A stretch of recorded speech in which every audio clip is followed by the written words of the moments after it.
A nan za mu gaida mama. A tun can miki za mu zo mu gaida mama, za mu gaida mama mana. Nan ba hotel ne. Tun daga waje na gane hotel ne wajen ne. Ya za a yi mama ta zo nan gurin? Hakki da mu so nake gaida maman da za mu yi na daban ne special. Shi yasa na ware mana nan domin na kira maman ma tana zuwa ga hakki da mu baby ne abada. Kin san dai abada miki abin da za ki yi. Come on, abada da baby ne ko ba.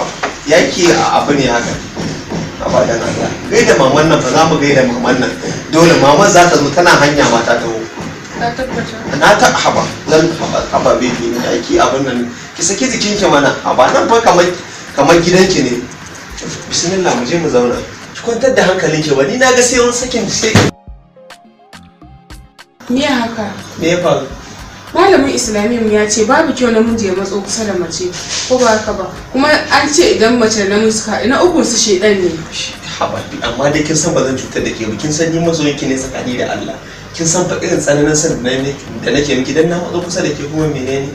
Haba baby na kina abu kaman baki waya ba yanzu zamani ya canza ido ya bude kin san dai auren ki zan yi ko. To ba ka ci auren ka ce so kai ba saurin me kake yi haka? Ba sauri nake yi ba ko ma oke to malamin ku a Islamiyya bai ga muku zai aure a yi bincike ba. Wani irin bincike kike so kai? Misali kin san ina so in san kalan mace da nake kalan mace da zan aura. Ina so in san ya kike. Yanzu kai baka san yaya nake ba? Ba irin wannan sanin ba kin gane ina so na aure bajin wato dan ya shaka ba. To shine nake so in gwada kin gane in duba ki in gane cewa ke bajin dan ce saboda ina so na aure mace garanti a bali.